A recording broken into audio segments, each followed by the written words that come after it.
Welcome to the very first episode of Man Reviews K-Dramas, the show where I go over the highs and lows of a K-drama series. At the end of the video, I'll let you know whether you should watch it or not, along with giving my very own MRKD score. The MRKD score, or Man Reviews K-Drama score, is based on 6 criteria, each one worth 10 points for a total possible score of 60 points. Criteria number 1, grip. Does the show continue to capture my attention, or do I have to press the fast forward button too many times? Criteria number 2, production. Does the show look good and does it sound good? This is all about camera work, shot selection, composition, and all that jazz. Criteria number 3, acting. Do the actors act well or do they not? Are the characters they portray believable or is it just bad? Criteria number 4, aesthetics. How hot and appealing are the characters, or how not hot and not appealing are the characters? This isn't just about hotness, but does the character match the role they are meant to play? Criteria number 5, enjoyability. Does the show make me smile and giggle, or am I just slogging through? I don't mind being sad, but it should serve a purpose. Lastly, criteria number 6, outlier. This one is the one thing that the show does exceptionally well or exceptionally bad. It will change depending on the show I watch.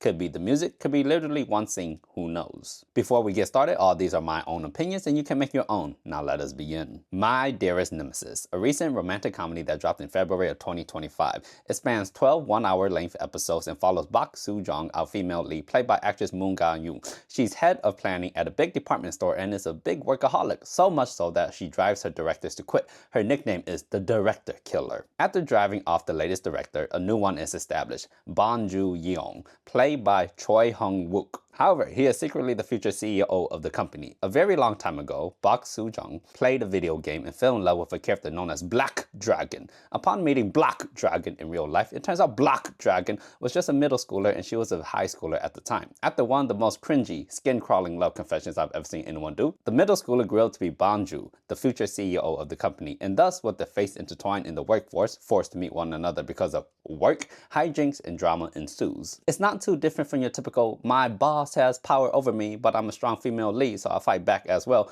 storyline with its fair share of close, intense moments. Like any good drama, they obviously start off hating one another. Bak Soo is too independent of a woman. She's strong and can never really ever back down from a fight. Bon Joo is too afraid to express his true self and is always on edge, walking a thin line of who he should be and who he really is. Where this show sets itself apart from others is the exploration of closet fanning. For you guys that don't know what that means, a closet fan is someone who likes something but is unwilling to share that knowledge with others. You see, Bon Joo secretly loves all things anime, Japanese cute stuff, manga, and really likes rock music as well. All these things, though, are nothing but flaws, according to his grandmother, who is a total bitch. As future CEO, he must be nothing short of perfect. And perfection does not include cool Japanese stuff and rock music.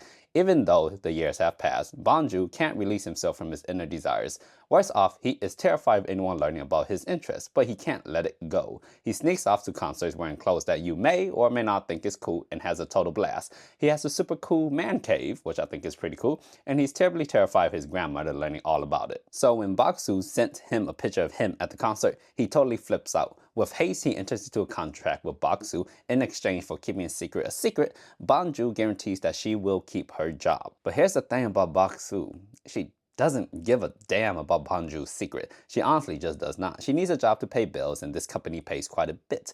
While watching Bak Soo uncover Bon Joo's love for stuff, you do sometimes wonder, is her lack of reaction realistic or not?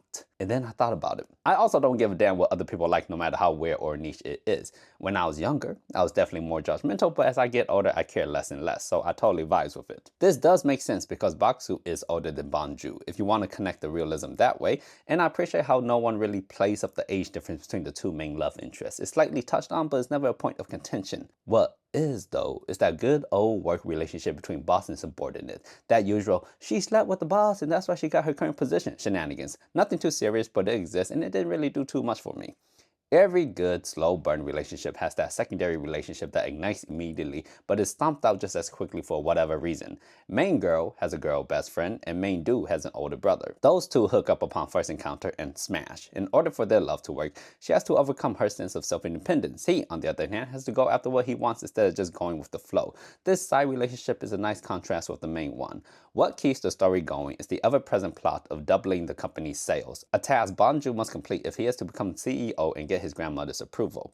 And then there's the grandmother, the closest thing to a villain. She hates Bonju, and yet they are family. So it's complicated.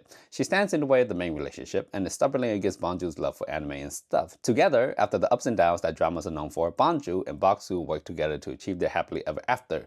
But in the background, these two still don't know who one another truly are.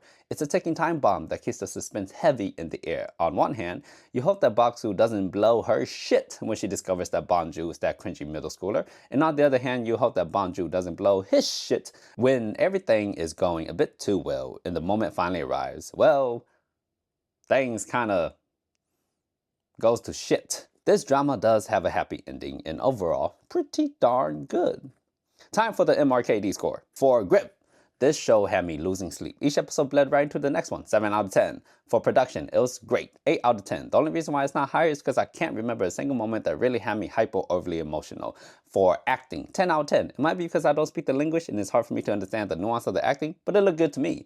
For aesthetics, I'm a little on the fence about this one. The female lead is supposed to be much older than the male lead, but I never got the image that she was older. It must be the Asian genetics, but she looks like she can be anywhere from 18 to 30, and I would have completely no clue. Super hot though, so for aesthetics, it gets a solid 8 out of 10. For enjoyability, I don't think this show was the most enjoyable for me. Yes, it was fun to watch, but it never struck me as great to watch. I had a lot of frustrations with the characters because of how irrational they acted. First off, the grandmother is a bitch. Too bitchy if you ask me. Baksu's friend's love story arc is a bit ridiculous. It's like she refuses to be happy, and Baksu's reaction to discovering that Bonju is Black Dragon was a bit too 180 for me. And for those main reasons, the enjoyability for me was 7 out of 10, which I think is still a pretty good score. Lastly, outlier. For this show, the outlier goes to Bakju's normal-ass reactions when discovering Bonju's love for anime and rock music. Every time it happens, it comes off as her generally just being herself. She doesn't care, and something about that is just so refreshing. 9 out of 10. That brings our MRKD score to 49 out of 60. Therefore, I implore you to go watch it. That was it for today's episode of Man Reviews K-Dramas.